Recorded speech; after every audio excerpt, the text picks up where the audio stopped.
Rajasthan board की study के लिए हमारा चैनल सब्सक्राइब कीजिए और आने वाली क्लासेस को देखने के लिए बेल आइकन दबाइए, जिससे आपको क्लास का नोटिफिकेशन सबसे पहले मिल सके।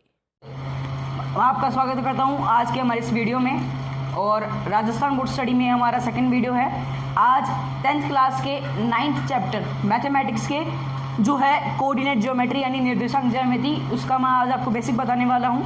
बेसिक के बाद में जो जितने भी क्वेश्चन होंगे उन क्वेश्चंस को हम बारी बारी से पढ़ेंगे, लेकिन आज के इस वीडियो में बेसिक है। तो 9th चैप्टर जो है कोऑर्डिनेट ज्योमेट्री निर्देशांक ज्यामिति, उसका जो पहला पॉइंट है वो है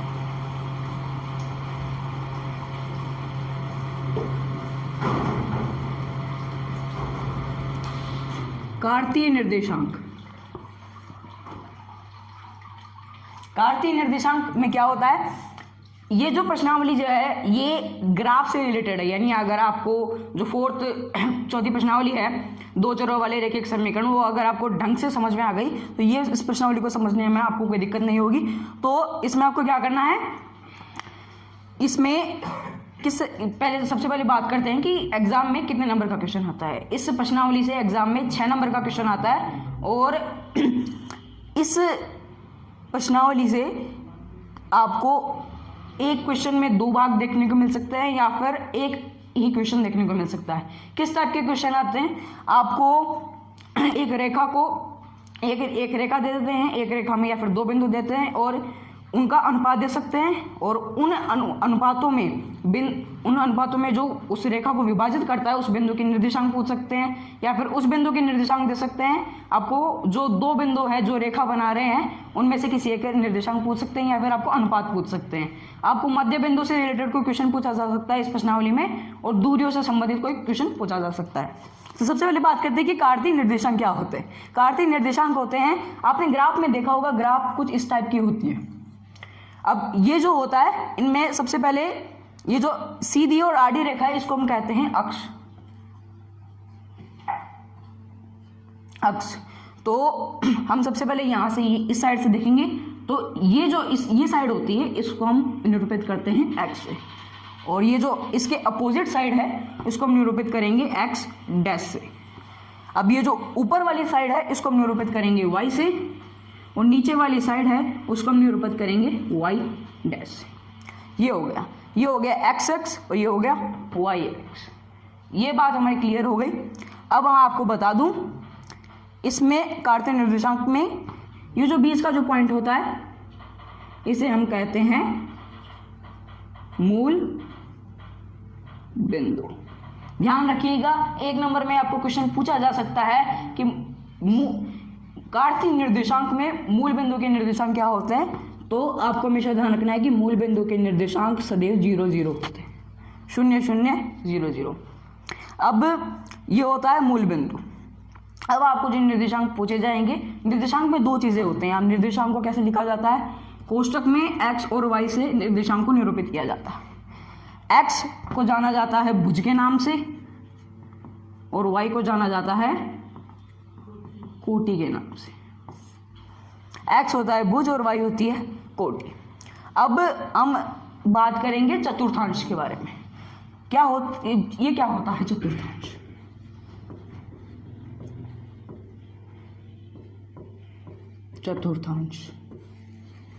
चतुर्थांश क्या होता है, हमने ये देखा,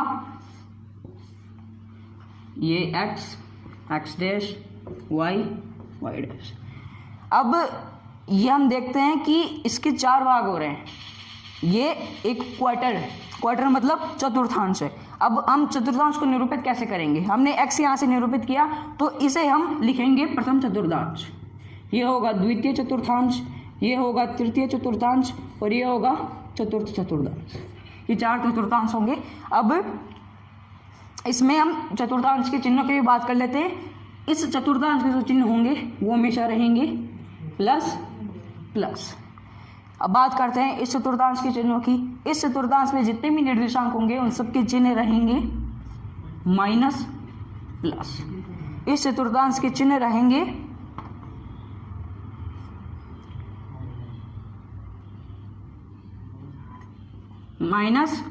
माइनस, और इस चतुर्थांश के वो चिन्ह रहेंगे जो होंगे प्लस माइनस। ध्यान रखिएगा, इसके होंगे प्लस प्लस, इसके होंगे माइनस प्लस, इसके होंगे माइनस माइनस और इसके होंगे प्लस माइनस।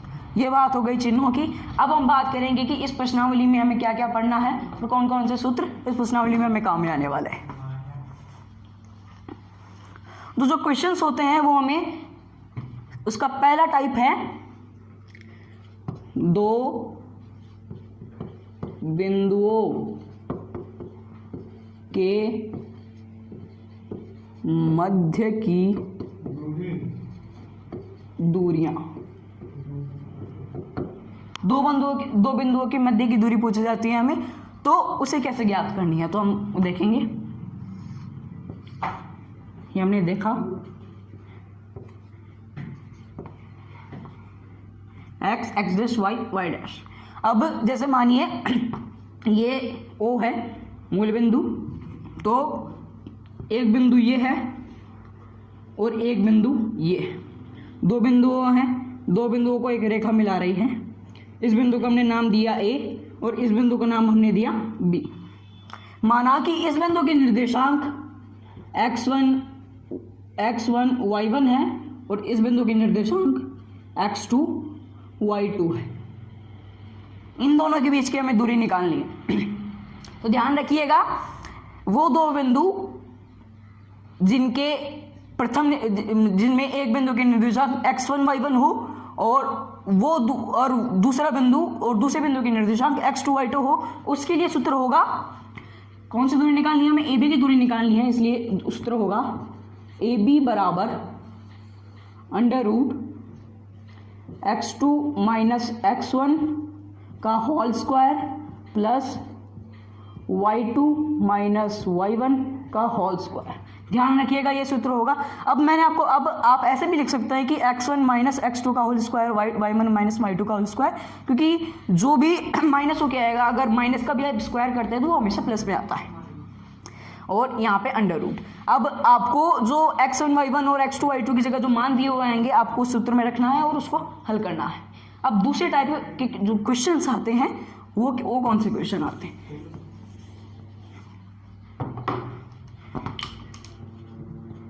रेखा का अनुपात में विभाजन। इसमें क्वेश्चन आएंगे, जैसे मानो आपको ये दो बिंदु है, ये बिंदु है A, ये बिंदु है B, इसके निर्देशांक है x1 y1 और इसके निर्देशांक है x2 y2। मानिए कोई बिंदु है P जो इस रेखा को विभाजित कर रहा है, तो ये बिंदु होगा, हमने मान लिया x और y, ये बिंदु xy और ये AB रेखा को विभाजित कर रहा है। तो ये इस रेखा को कितने अनुपात में विभाजित करेगा, ध्यान रखिएगा सूत्र में हम लिखेंगे ये m1 अनुपात m2 में विभाजित करेगा। इसका सूत्र क्या होगा, हमें अनुपात निकालने हैं, तो सूत्र क्या होगा, सूत्र होगा x बराबर m1 x2 plus m2 x1 बटे m1 प्लस m2। अब ये तो सूत्र हो गया x के लिए। y के लिए कौन सा सूत्र होगा, m1 y2 plus m2 y1 बटे m1 प्लस m2, ये होगा। अब ध्यान रखिएगा ये जो सूत्र होगा वो अंतः विभाजन सूत्र होगा।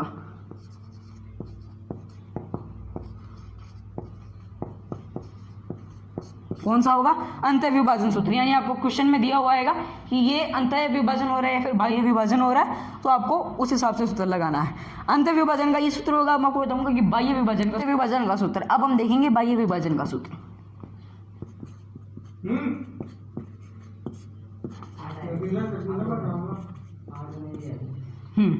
अब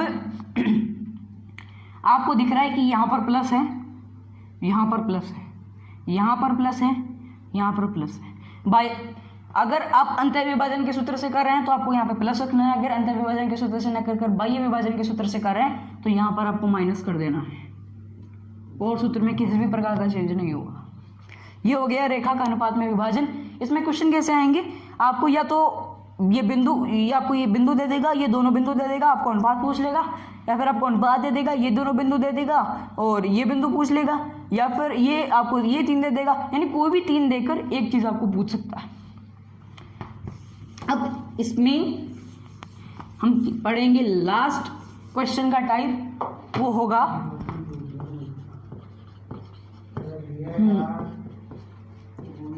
मध्य बिंदु। मध्य बिंदु कैसे होगा, जैसे मानिए ये रेखा है ए बी, इसके निर्देशांक x1 y1, इसके हैं x2 y2 है। अब ये कोई बिंदु है P, रेखा का मध्य बिंदु है, आपको इसके निर्देशांक याद करने हैं। तो इसके मध्य बिंदु के निर्देशांक याद करने का सूत्र क्या होगा, x के लिए x बराबर x1 प्लस x2 बटे 2, और y के लिए होगा y1 प्लस y2 बटे 2। ये सिंपल से सूत्र है, आपको ये लगाने हैं और अपने क्वेश्चन को हल करना है। आज के इस वीडियो में सिर्फ इतना ही। इस वीडियो में मैंने आपको बताए हैं बिंदुओं के बीच की दूरी, रेखा का अनुपात में विभाजन और मध्य बिंदु। प्रश्नावली का पूरा बेसिक मैंने बता दिया है। अब अगले वीडियो से हम शुरू करेंगे इस प्रश्नावली के क्वेश्चंस, तो ध्यान रखिएगा। अगला वीडियो अगले 2 या 3 दिन में आने वाला है, तो तैयारी पूरी रखिएगा, क्योंकि अब मैं आपको एक अलग से इंफॉर्मेशन बताने वाला हूँ जिसको सुनकर आप चौंक जाएंगे। तो आज की वीडियो में सिर्फ इतना ही। धन्यवाद।